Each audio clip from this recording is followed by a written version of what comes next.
6 years old, 1951, Dave Severn came to the Optimus Fish Derby. He'd won the year before with a catfish, but this year he was a better fisherman. That's the way successful people are. They get better. They prepare themselves more as each year passes. They don't just ride along in what they think they already know how to do. The water gets deeper here, and there's an inlet that comes in off the main body of water. Fine fishing hole. So with a fly rod, pow, right there, I cast my bait. It had hardly hit the water when, boom, lightning struck. The fish was on, the fight was on, and I battled the fish right up to this bank, horsed it up on the land, a big rainbow trout with the word Canada imprinted across its side. It was the prize fish for the Derby. Whoa! I had done it! I had reached the top. I had won the grand prize. I left my rod and reel here in my bait. I raced across to the big fish, up to the stand by a fireplace, a rock fireplace, and I was recorded and pronounced the winner of the grand prize of the fish derby. But it was all for naught.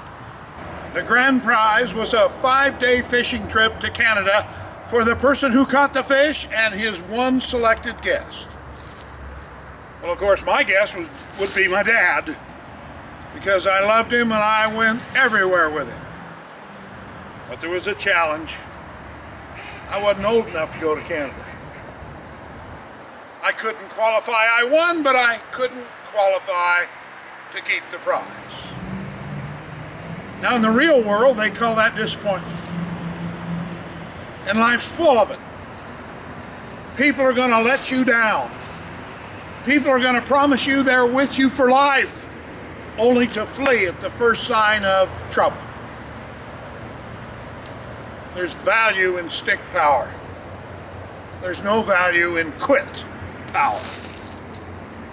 So I will tell you that even though I was excited, immediately I became sad when I learned I couldn't go to Canada. Did I quit? No. I learned perseverance when I was 5, 6, 7 years old. I came back the following year, and just on the other side of this little piece of ground, I caught a 2-foot carp. It was exciting. And because I got up and fought another round, because I didn't give up, that I persevered in the face of heartache and disgust, I was able to achieve the biggest fish in the 3rd year, for which I received a nice prize. Now,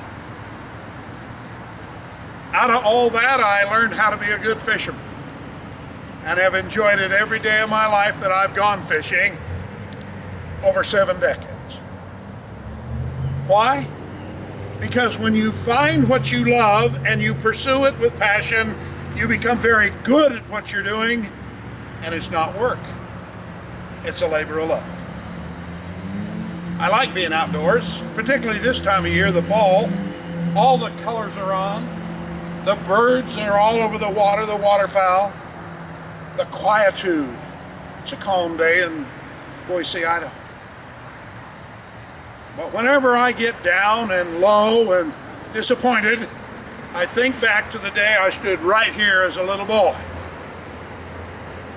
Accomplished what I'd set out to do, had it stripped from me through no fault of my own, but I persevered, I got back up and fought another round. And I will tell you, as long as you're willing to get up, every time you get knocked down, you will make it. You will get to where you're planning to go. All it takes is a decision and some perseverance. Look it. Read the history books. None of the great leaders had it all together. had it all figured out, but they all persevered in light of their weaknesses. Why? Because they knew the Holy Scripture, and they understood that when you're weak, God alone can and will make you strong. I think I'll wander out along the bank and see what else is here from the past, just so I can enjoy the journey. Peace and love to all of you. Papa Bear.